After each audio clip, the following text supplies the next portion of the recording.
जय हिंद दोस्तों।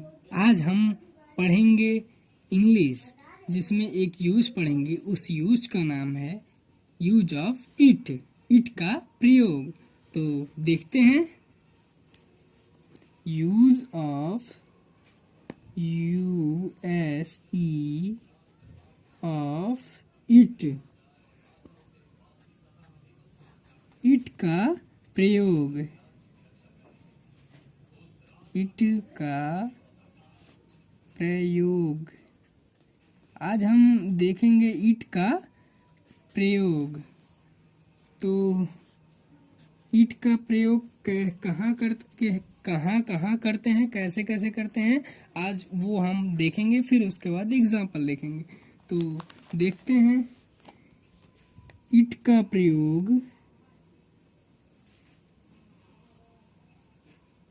इट का प्रयोग जब किसी वाक्य में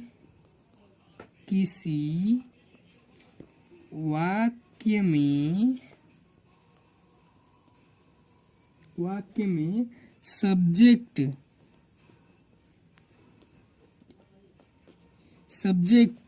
यानी कि कर्ता ने दिया हो,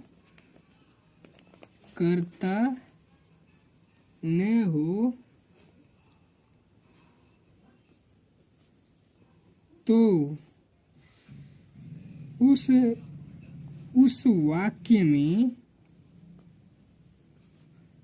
वाक्य में इट का प्रयोग करते हैं। सिंपल सी बात यह है दोस्तों कि इट का प्रयोग जब किसी वाक्य में सब्जेक्ट यानी कि कर्ता न हो, तो उस वाक्य में इट का प्रयोग करते हैं। मतलब कि जिस वाक्य में इट मतलब सब्जेक्ट उपस्थित नहीं होगा, उसी में इट का प्रयोग करेंगे। तो आइए देखते हैं इसका फॉर्मूला कैसे बनाते हैं। इसको FORMULA फॉर्मूला। तो सबसे पहले हम बनाएंगे इट, क्योंकि उसमें कर्ता नहीं दिया रहेगा, इसलिए सबसे पहले इट लगाना पड़ेगा। उसके बाद हेल्पिंग वर्ब उसके अनुसार, ठीक है ना। हेल्पिंग वर्ब मतलब सहायक क्रिया। हेल्पिंग वर्ब प्लस वर्ब लिखेंगे। वर्ब जो क्रिया होगी उसको लिखेंगे, प्लस ऑब्जेक्ट लिखेंगे, dot dot dot other word लिखेंगे। ठीक है, अदर वर्ड। तो आइए एग्जाम्पल से समझते हैं। तो मुश्किल है, कुछ लोग बोलते हैं ना, मुश्किल है ये काम करना, इसीलिए हम इसका बनाएंगे, इस वाक्य का सेंटेंस बनाएंगे। तो मुश्किल है कुछ लोग बोलते हैं, तो इसका इंग्लिश में कहेंगे इट इज डिफिकल्ट। DIFFICALT,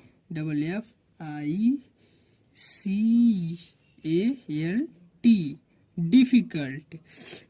आइए दूसरा एग्जांपल देखते हैं दोस्तों। प्रश्न हल करना आसान है, यानी कि जो प्रश्न है, प्रश्न हल करना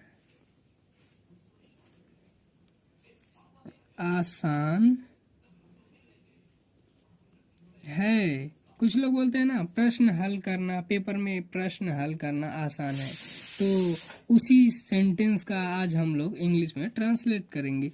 तो प्रश्न हल करना आसान है, तो इसमें सब्जेक्ट नहीं दिया है, इसलिए यहाँ पे हम इट का प्रयोग करेंगे। तो इट इज। अब आसान का हो जाएगा इजी, ESY, इजी।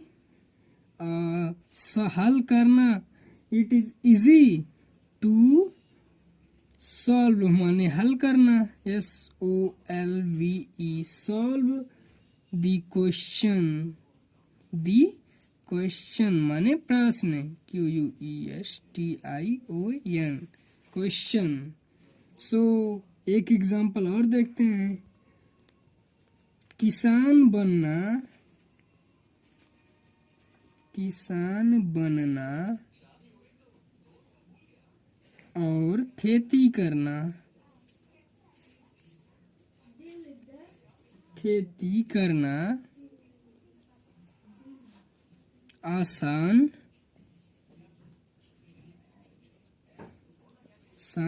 नहीं है। मतलब कि किसान बनना और खेती करना सबकी बात थोड़ी ना होती है भाई।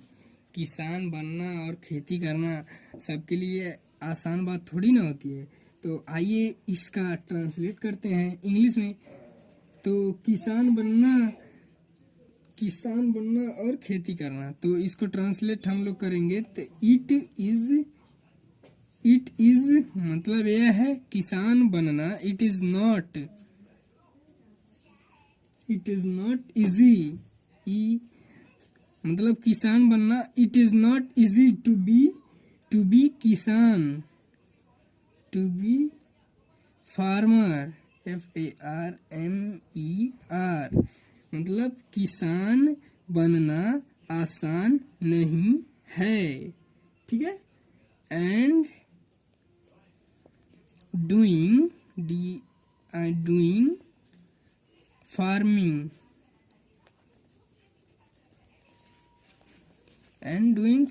मतलब किसानी करना, ठीक है। तो आइए एक एग्जांपल आपके लिए देते हैं, आप इसको सॉल्व करके कमेंट बॉक्स में जरूर बताएंगे मुझे। तो किताब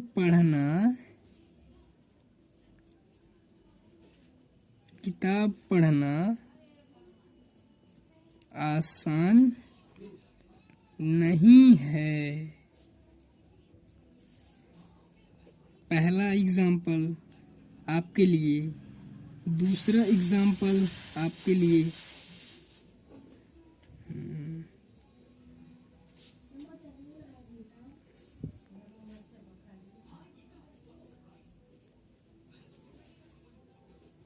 किताब लिखना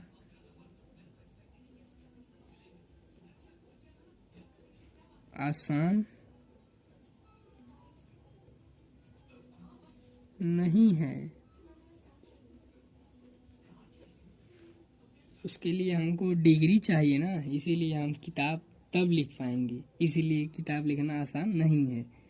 तो दोस्तों, आई होप आपको समझ में आ गया होगा।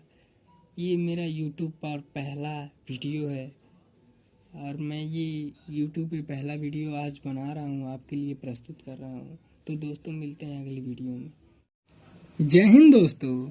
आज हम पढ़ेंगे इंग्लिश, जिसमें एक यूज पढ़ेंगे। उस यूज का नाम है यूज ऑफ इट का प्रयोग। तो देखते हैं। Use of USE of it का प्रयोग, इट का प्रयोग। आज हम देखेंगे इट का प्रयोग। तो इट का प्रयोग कहाँ करते हैं, कैसे करते हैं, आज वो हम देखेंगे। फिर उसके बाद एग्जाम्पल देखेंगे। तो देखते हैं इट का प्रयोग। इट का प्रयोग जब किसी वाक्य में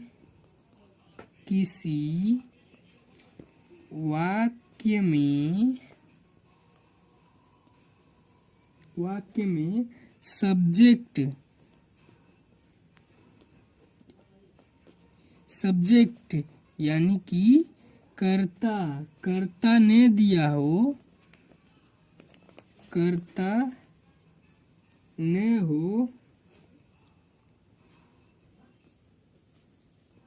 तो उस वाक्य में इट का प्रयोग करते हैं। सिंपल सी बात यह है दोस्तों कि इट का प्रयोग जब किसी वाक्य में सब्जेक्ट यानी कि कर्ता न हो तो उस वाक्य में इट का प्रयोग करते हैं। मतलब कि जिस वाक्य में इट मतलब सब्जेक्ट उपस्थित नहीं होगा उसी में इट का प्रयोग करेंगे।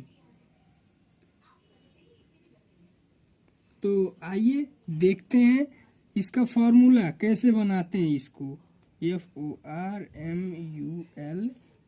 फॉर्मूला। तो सबसे पहले हम बनाएंगे इट, क्योंकि उसमें कर्ता नहीं दिया रहेगा इसलिए सबसे पहले इट लगाना पड़ेगा। उसके बाद हेल्पिंग वर्ब उसके अनुसार, ठीक है ना। हेल्पिंग वर्ब मतलब सहायक क्रिया। हेल्पिंग वर्ब प्लस वर्ब लिखेंगे। वर्ब जो क्रिया होगी उसको लिखेंगे, प्लस ऑब्जेक्ट लिखेंगे, dot dot dot other word लिखेंगे, ठीक है, अदर वर्ड। तो आइए एग्जाम्पल से समझते हैं। तो मुश्किल है, कुछ लोग बोलते हैं ना मुश्किल है ये काम करना, इसीलिए हम इसका बनाएंगे, इस वाक्य का सेंटेंस बनाएंगे। तो मुश्किल है कुछ लोग बोलते हैं तो इसका इंग्लिश में कहेंगे इट इज डिफिकल्ट, DIFFICALT,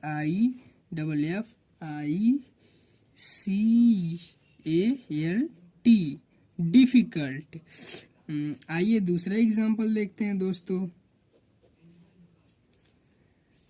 प्रश्न हल करना आसान है, यानी कि जो प्रश्न है, प्रश्न हल करना आसान है। कुछ लोग बोलते हैं ना प्रश्न हल करना, पेपर में प्रश्न हल करना आसान है, तो उसी सेंटेंस का आज हम लोग इंग्लिश में ट्रांसलेट करेंगे। तो प्रश्न हल करना आसान है, तो इसमें सब्जेक्ट नहीं दिया है इसलिए यहाँ पे हम इट का प्रयोग करेंगे। तो इट इज, अब आसान का हो जाएगा इजी, ESY इजी। हल करना it is easy to solve, माने हल करना, SOLVE सॉल्व द क्वेश्चन माने प्रश्न, QUESTION क्वेश्चन।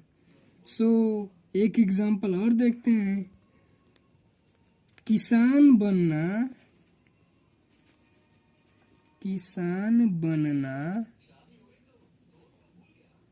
और खेती करना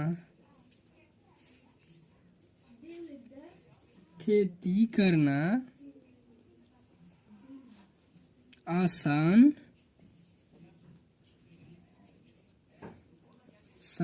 नहीं है। मतलब कि किसान बनना और खेती करना सबकी बात थोड़ी ना होती है भाई। किसान बनना और खेती करना सबके लिए आसान बात थोड़ी ना होती है। तो आइए इसका ट्रांसलेट करते हैं इंग्लिश में। तो किसान बनना और खेती करना, तो इसको ट्रांसलेट हम लोग करेंगे तो इट इज मतलब यह है किसान बनना, इट इज नॉट इजी, मतलब किसान बनना it is not easy to be किसान, टू बी फार्मर, FARMER, मतलब किसान बनना आसान नहीं है, ठीक है। And doing doing farming and doing farming मतलब किसानी करना, ठीक है। तो आइए एक एग्जांपल आपके लिए देते हैं, आप इसको सॉल्व करके कमेंट बॉक्स में ज़रूर बताएंगे मुझे। तो किताब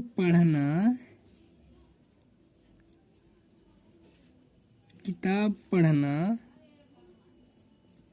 आसान नहीं है।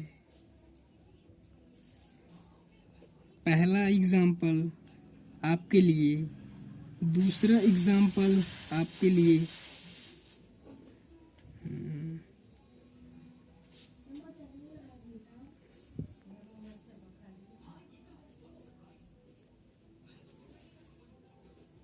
किताब लिखना